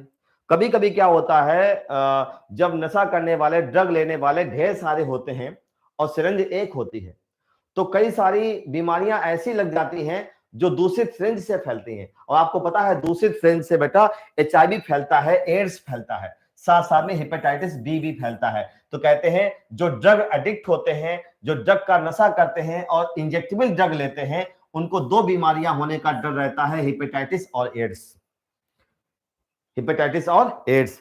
साथ साथ में कहते हैं बेटा ये जो दो बीमारियां हैं, एड्स और हेपेटाइटिस, ये इन्फेक्टेड सिरिंज से तो फैलती ही हैं, दूषित सिरिंज से तो फैलती ही हैं, इन्फेक्टेड सिरिंज से तो फैलती ही हैं, साथ साथ में ये सेक्सुअल कांटेक्ट से भी फैलती हैं, सेक्सुअल कांटेक्ट और इन्फेक्टेड ब्लड से फैलती हैं। ध्यान दो बेटा ये दोनों बीमारियां ड्रग एब्यूजर को हो जाती हैं, जो ड्रग लेते हैं हो सकती हैं। और ये बीमारियां ऐसा नहीं कि सिर्फ इंजेक्शन से फैलती हैं, ब्लड अगर इन्फेक्टेड ब्लड अगर आपको लग जाए तब भी फैल जाती हैं, और सेक्सुअल कांटेक्ट से भी फैलती हैं। क्लियर? तो इसको भी अंडरलाइन कर लो। आगे देखते हैं हेपेटाइटिस बी, और ये दोनों बेटा फैटल हैं, जानलेवा हैं, इनका कोई क्योर नहीं है, मौत निश्चित है अगर ये बीमारियां हो गई।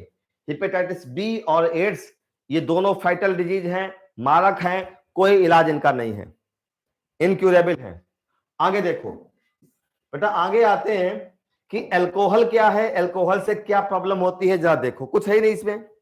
अगर कोई व्यक्ति बेटा दारू पीता है, अल्कोहल पीता है, तो हर बच्चे को पता है लिवर खराब हो जाता है, लिवर बड़ा हो जाता है। इस बीमारी को लिवर सिरोसिस कहते हैं। कहते हैं जो बेटा दारू पीता है, लंबे समय तक दारू पीता है, उसके लिवर में प्रॉब्लम हो जाती है, liver cirrhosis. This is important, frame as a question in NEET का क्वेश्चन यहां से बन सकता है। दारू पीने से लिवर सिरोसिस होती है। साथ साथ में जो दारू है ये नर्वस सिस्टम को भी नुकसान पहुंचाता है, नर्वस सिस्टम और लिवर दोनों को नुकसान पहुंचाता है अल्कोहल। क्लियर? जो लोग लंबे समय तक दारू पीते हैं उनका दिमाग सही काम नहीं करता है, सही डिसीजन नहीं ले पाते हैं, सही ढंग से काम ही नहीं कर पाते हैं, उनका नर्वस सिस्टम, मेमोरी लॉस हो जाता है, सब कुछ जो है धीरे धीरे खराब होता है। तो बेटा इस तरीके से अल्कोहल के भी साइड इफेक्ट हैं। और बता दें, अगर कोई महिला प्रेगनेंसी के दौरान, गर्भाकाल के दौरान, जब वो प्रेग्नेंट है, उस दौरान अगर कोई अल्कोहल पीता है तो बच्चा जो पल रहा है ना, फीटस, वो फीटस खराब हो जाता है। याद रखना, अगर कोई प्रेग्नेंट माँ, मैं यहीं पे बता देता हूं, अगर बेटा प्रेग्नेंट माँ, अगर प्रेग्नेंट महिला, अगर कोई प्रेग्नेंट फीमेल अल्कोहल लेती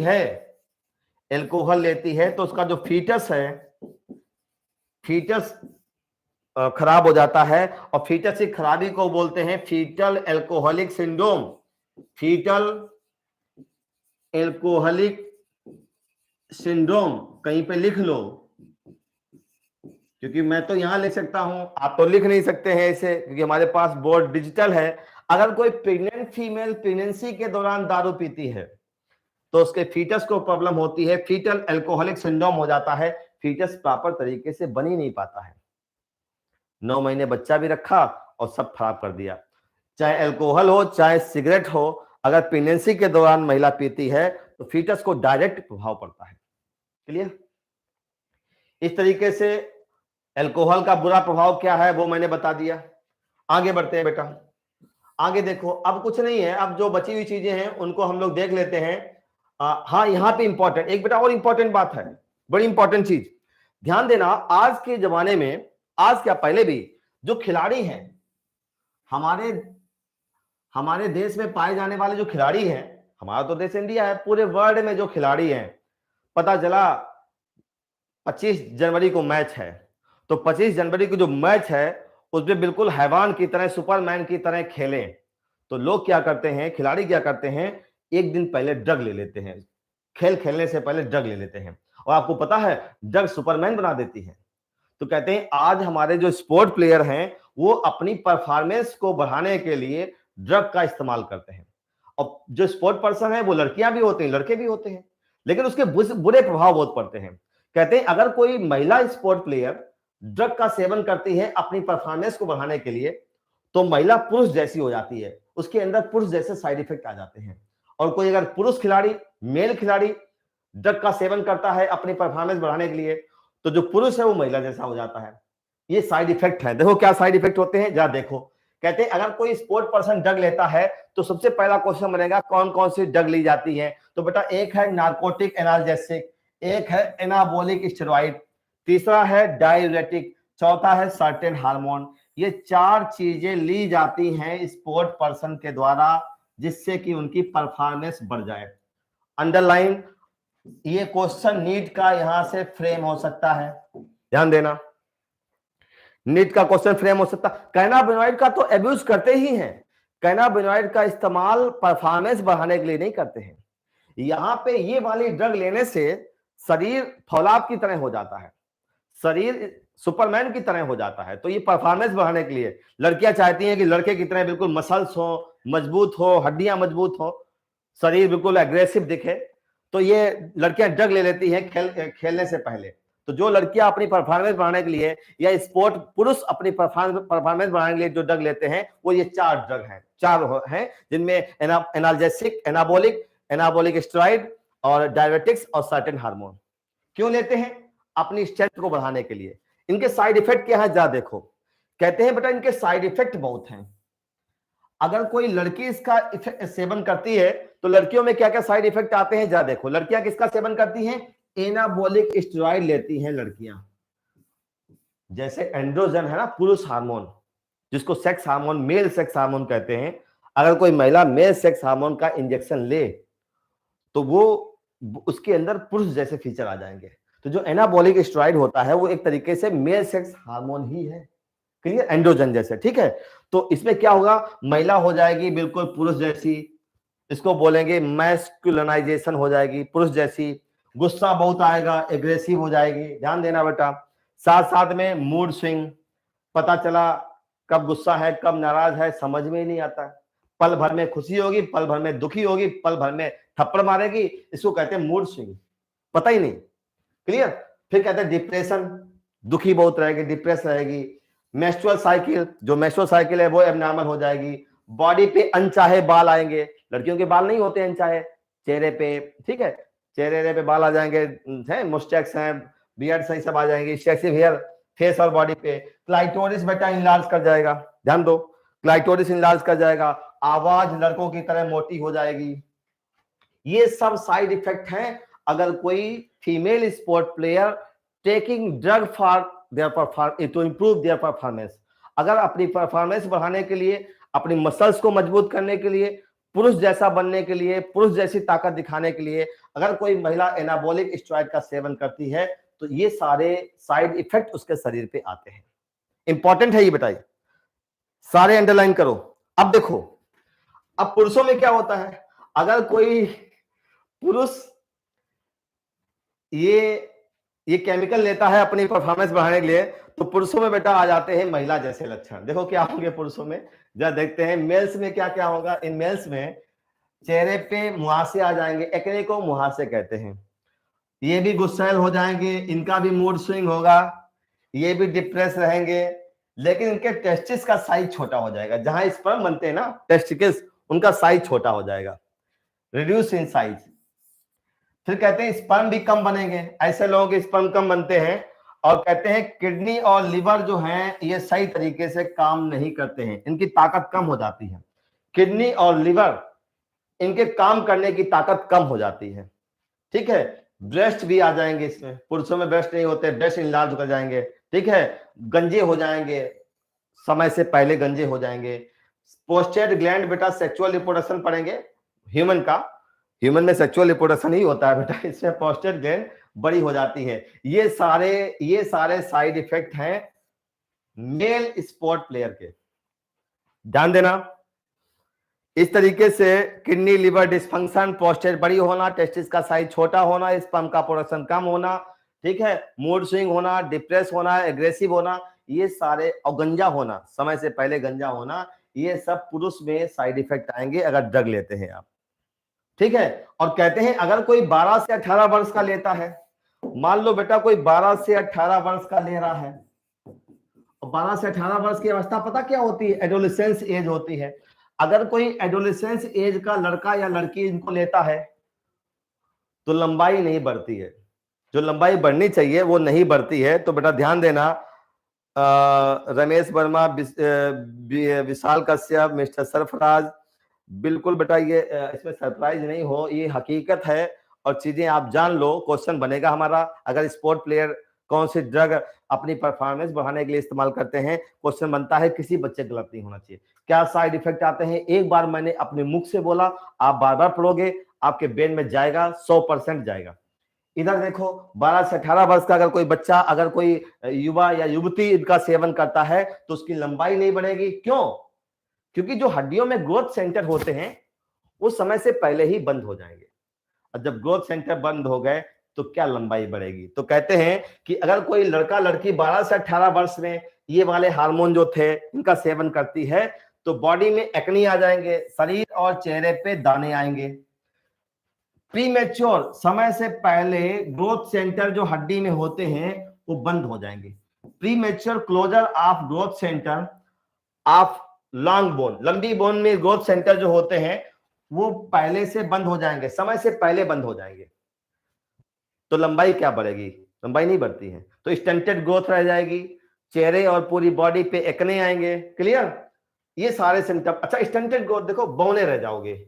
अगर कोई 12 से 18 वर्ष की उम्र में ही चाहता है फौलाद की तरह, सुपरमैन की तरह क्रिकेट खेल के आ जाए तो बेटा ये सारे समस्या आ जाएंगी, इतने बड़े ठिनके से रह जाओगे, फिर खेलो क्रिकेट अकेले, ठीक है।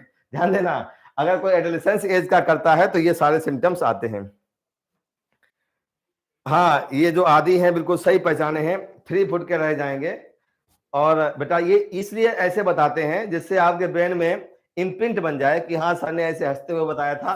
तो चाहे लड़का हो चाहे लड़की हो, अगर 12 से 18 वर्ष का सेवन करता है तो ठिनगा रह जाएगा, स्टंटेड ग्रोथ। क्यों?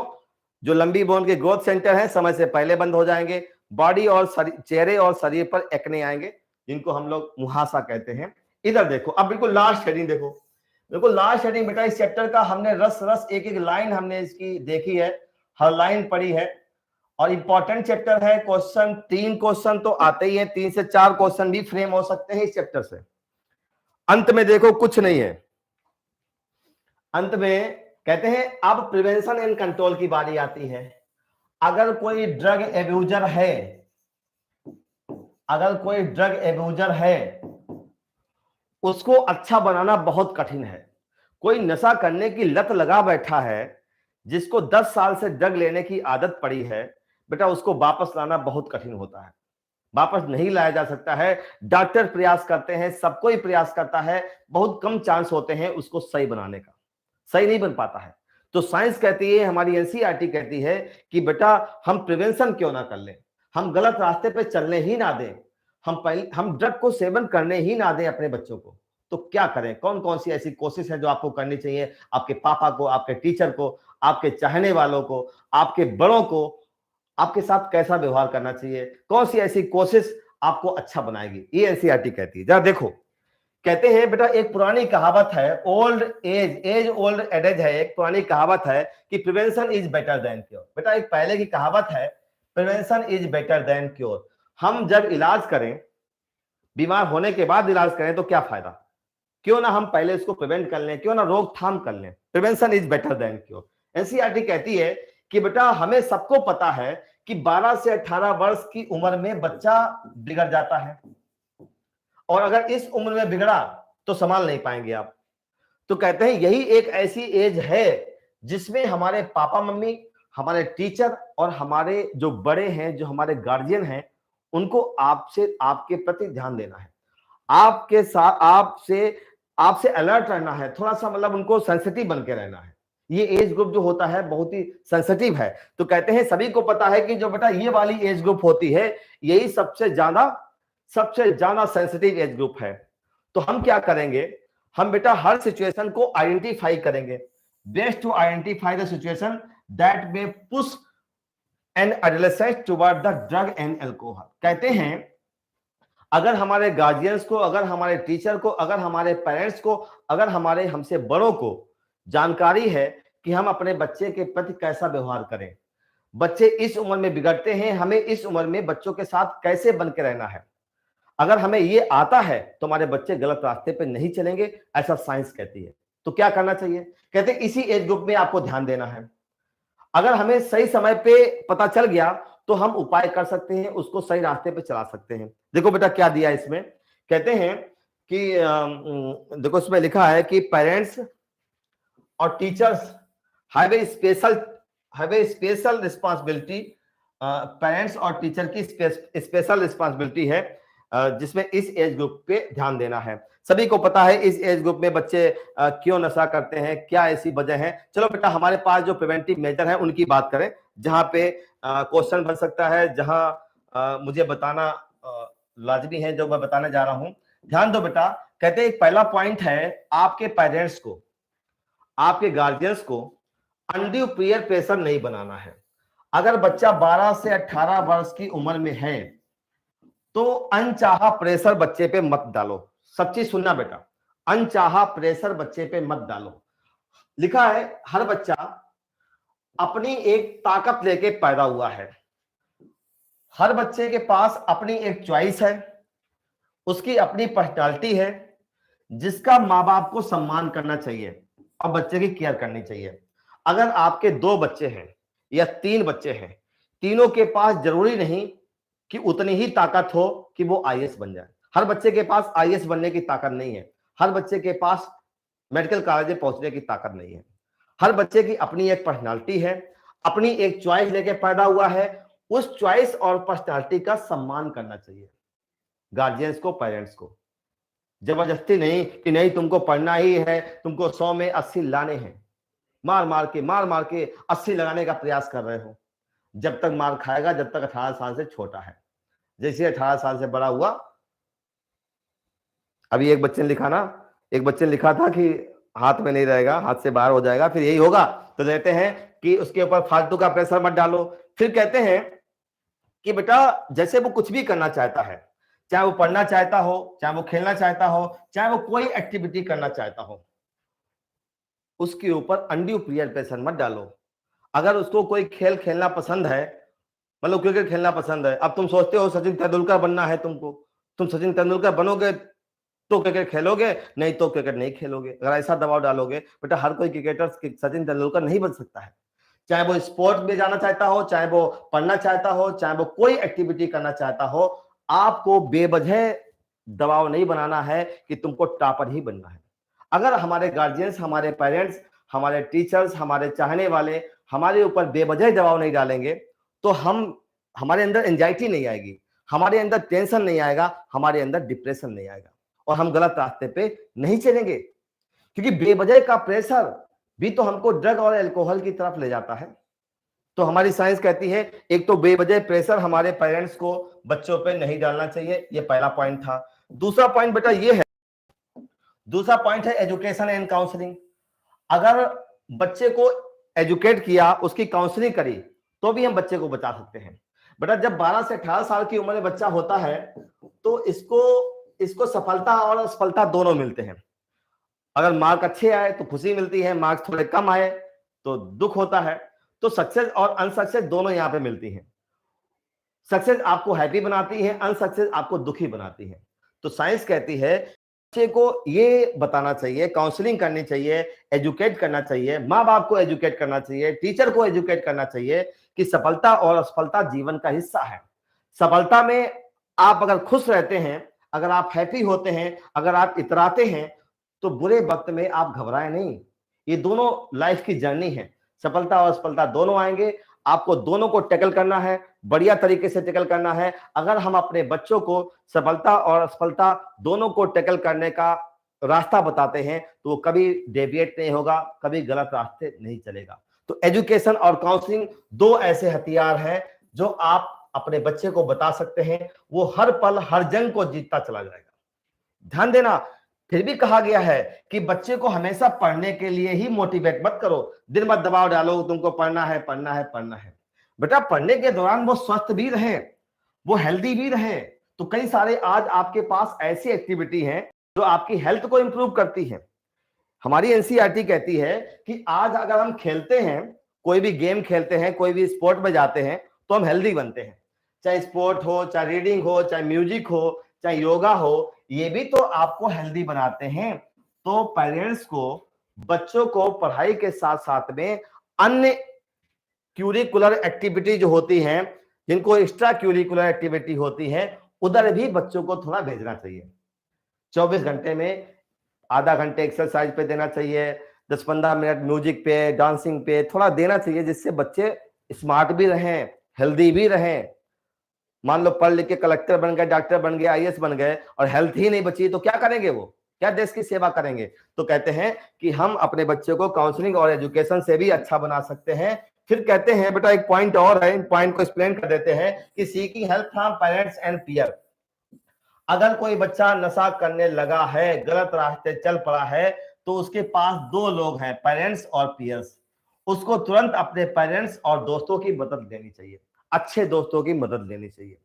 अच्छे दोस्त आपके मम्मी पापा, आपके अध्यापक अगर सही समय पे आपकी तकलीफ पकड़ लिए, तो सही समय पे रेमेडियल एक्शन लिया जा सकता है, सही समय पे आपका उपचार किया जा सकता है, आपको गलत रास्ते से सही रास्ते पे लाया जा सकता है। तो अगर तकलीफ आती है, कोई गलत रास्ता आप इख्तियार कर लेते हैं, तो पापा, दोस्त और टीचर से आप मदद ले सकते हैं। ये थर्ड पॉइंट था। चौथा पॉइंट देखो बेटा, चौथा पॉइंट देखो, लिखा है looking for a danger sign. अगर किसी व्यक्ति में डेंजर साइन दिखे, डेंजर साइन पता क्या थे? डेंजर साइन थे, बच्चा स्कूल नहीं आ रहा है, बच्चा साफ सफाई से नहीं रह रहा है, झगड़ा कर रहा है, किसी काम में इंटरेस्ट नहीं रहा उसका, एकेडमिक परफॉर्मेंस डाउन हो गई, स्कूल भी नहीं आ रहा है, ये सब वार्निंग साइन है। अगर किसी व्यक्ति में वार्निंग साइन दिखे, तो तुरंत टीचर या पेरेंट्स से सूचना देनी चाहिए। हर अच्छे दोस्त की जिम्मेदारी है, अगर उसका साथी गलत रास्ते चल पड़ा है, तो सही समय पे पापा या उसके टीचर को सूचना देके सही समय पे उसकी मदद करी जाए। तो looking for a danger sign, जैसे ही बुरे वाले साइन दिखे, तुरंत सूचना दी जाए, तो हम अपने को बचा सकते हैं, अपने चाहने वालों को बचा सकते हैं। और द लास्ट जो बेटा ड्रग वाला पार्ट था, उसका लास्ट पॉइंट है कि जब कोई काम ना आए, तो पृथ्वी पर डॉक्टर की बात आती है। डॉक्टर इस पृथ्वी का दूसरा भगवान है। पृथ्वी के पहले भगवान को हम लोग देख नहीं पाए। गॉड इज इनविजिबल पावर, हम उसको देख नहीं सकते हैं, एहसास कर सकते हैं, डॉक्टर को देख सकते हैं। तो डॉक्टर एक वो हस्ती है, जब सब कुछ बिगड़ जाए तो डॉक्टर की बारी आती है। कहते हैं जब बच्चा किसी की बात ना माने, रोज नशा करे, रोज झगड़ा करे, पूरे शरीर को तबाह कर ले, तो अंत में हमारे पास में वो दरवाजा है जो डॉक्टर का दरवाजा है। डॉक्टर का दरवाजा खटखटा के हम अपने चाहने वाले को, अपने जो अपना पुत्र है या कोई भी आपका निकट संबंधी जो ड्रग एब्यूजर है, डॉक्टर से मदद ले सकते हैं। कहते हैं seeking professional and medical help, अंत में ये पॉइंट आता है। तो बेटा मेडिकल हेल्प क्या है? आज हमारे पास नशा मुक्ति केंद्र है, अभी बच्चे ने लिखा था, कहते हैं आज हमारे पास में हाईली क्वालिफाइड साइकेट्रिक्स हैं। जो बेटा नशा मुक्ति केंद्र में डॉक्टर मिलते हैं ना, वो साइकेट्रिक्स होते हैं, साइकोलॉजिस्ट, साइकेट्रिक्स आज हमारे देश में हैं। नशा मुक्ति केंद्र है, डी एडिक्शन सेंटर जहां पर एडिक्शन को खत्म किया जाता है, रिहैबिलिटेशन सेंटर है, रिहैबिलिटेशन प्रोग्राम है, जिनके माध्यम से हम जो नशे के दलदल में फंसा व्यक्ति है, लिखा है कि क्वगमार्ग मीन्स होता है बेटा दलदल,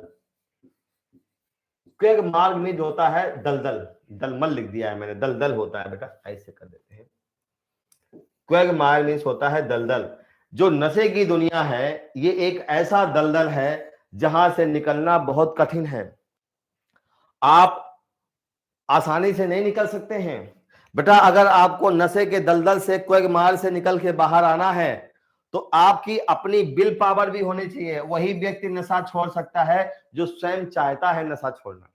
अगर व्यक्ति नशा छोड़ना नहीं चाहता है, आप लाख कोशिश कर लो कि जिंदगी भर उसके साथ पकड़ के उसको हाथ रखोगे, नहीं, ऐसा नहीं, फिजिबल ही नहीं है। जब तक उसकी विल पावर नहीं होगी तब तक आप उसको नशे के चुंगल से नहीं छुटा सकते हो, नशे के दलदल से बाहर नहीं निकाल सकते हो। फिर अंत में ये लाइन हमसे कहती है कि हम स्वस्थ रहें, अच्छे रहें, खुशहाल रहें, हमारा यही उद्देश्य होना चाहिए। अगर हम बिगड़ भी जाते हैं, गलत रास्ते चल पड़ते हैं, तो हमें कोशिश करनी चाहिए सही रास्ते पे आ जाएं, समय रहते सही रास्ते पे आ जाएं तो मंजिल मिलेगी हमें। यही लास्ट पॉइंट कहता है कि जब बिल्कुल हताश हो जाएं, नशे के दलदल से बाहर ना आ पाए, तो हमारे अंत में डॉक्टर्स हमारी मदद करते हैं, साइकोलॉजिस्ट हैं, साइकेट्रिक्स हैं, रिहैबिलिटेशन सेंटर हैं, डी एडिक्शन सेंटर हैं। यहां अपने व्यक्ति को ले जाकर, अपने रिलेटिव को ले जाकर, ड्रग एब्यूजर को ले जाकर डॉक्टर की मदद से उसको नशे की दुनिया से बाहर ला सकते हैं, जिसमें उसकी अपनी विल पावर भी होनी चाहिए। इन्हीं शब्दों के साथ ये चैप्टर 1 बाय 1 इम्यून सिस्टम को मैंने छोड़ा है। इम्यूनिटी हम लोग लास्ट उसको अलग से करेंगे, वो एक अलग हेडिंग है। बाद बाकी जितनी चीजें थी 1 बाय 1, लाइन बाय लाइन हम लोगों ने सारी करी। जितने भी डाउट होंगे बेटा, डाउट आप पूछते रहिए, सब कुछ आपके क्लियर होंगे। तो बेटा ध्यान दो, इस तरीके से ये हम लोगों ने कंप्लीट कर लिया है। बच्चे सिर्फ आंसर दें। अच्छा ये बताओ, दो तीन क्वेश्चन पूछते हैं, फिर आपसे बाय बाय कहते हैं। ये बताओ, अच्छा इमीडिएट एडवर्स इफेक्ट, अगर कोई नशा करता है तो इमीडिएट एडवर्स इफेक्ट क्या आते हैं? बताओ इमीडिएट एडवर्स इफेक्ट, बच्चा आंसर दो। आदि, मिस्टर सरफराज, सोनू प्रजापति, आरती कटियार, मनु, अभिषेक, आंसर दो। Immediate adverse effect. Sonu Prajapati, ये सन्स जो है ये विड्रॉल सिम्टम है। सैकीनेस, एंजाइटी, स्वेटिंग और नोजिया ये विड्रॉल सिम्टम है। यस, आरती कटियार से रेकलेस बिहेवियर, शोभित कुमार से वेंडलिज्म, बब्बर शेर VVR vandalism, violent reckless behaviour, ये इमीडिएट एडवर्स इफेक्ट है। अगर कोई ड्रग ज्यादा मात्रा में लेता है तो मृत्यु हो सकती है 3 कारणों की वजह से, रेस्पिरेटरी फेल्योर, सेरिब्रल हेमरेज और साथ साथ में कार्डियक फेल्योर। 3 समस्याओं की वजह से व्यक्ति की मृत्यु भी हो सकती है। और जो स्पोर्ट पर्सन है, जो खिलाड़ी हैं, अपनी परफॉर्मेंस बढ़ाने के लिए 4 तरीके के केमिकल का इस्तेमाल करते हैं, जिनमें कुछ हार्मोन्स भी होते हैं, नार्कोटिक एनाल्जेसिक होते हैं, डाययूरेटिक्स होते हैं, एनाबॉलिक स्टेरॉइड होते हैं। अगर कोई 12 से 18 साल की उम्र में स्पोर्ट पर्सन वाली ड्रग लेगा, अपनी परफॉर्मेंस बढ़ाने वाली ड्रग लेगा, तो उन बच्चों की हाइट कम रह जाएगी, चेहरे और बॉडी पे दाने आ जाएंगे, हड्डी के ग्रोथ सेंटर समय से पहले बंद हो जाएंगे। इन्हीं से क्वेश्चन बनेगा। अगर क्वेश्चन इन वाले पेज से फ्रेम होता है तो यहीं से कहीं ना कहीं बनेगा। दारू पीने से लिवर सिरोसिस होता है, ठीक है। इस तरीके से पूरा चैप्टर। और बेटा हर चीज को आप अपने आप भी बारी बारी पढ़ोगे तो हर चीज आपको क्लियर होती चली जाएगी। बहुत ही इंपॉर्टेंट चैप्टर था इम्यून सिस्टम के साथ। जब भी इम्यून सिस्टम की शुरुआत करेंगे, नोटिफिकेशन जो स्ट्रीमिंग है आप तक पहुंचेगी, आप तक लिंक पहुंचेगा। आज इतना ही। कल 11 बजे हम लोग मिलते हैं मिनरल न्यूट्रिशन में नाइट्रोजन साइकिल के साथ। कल नाइट्रोजन साइकिल 11 बजे सुबह संडे को कंप्लीट करेंगे और ये क्लास चलती रहेगी। अगर आप इंटरेस्ट दिखाएंगे तो ये क्लास हम कंटिन्यू रखेंगे। 12th वाली एनसीईआरटी 7:30 बजे आपके साथ धीरे धीरे पूरी करेंगे। चलो बेटा यहीं पे खत्म करते हैं। Bye bye, good night, take care, all of you.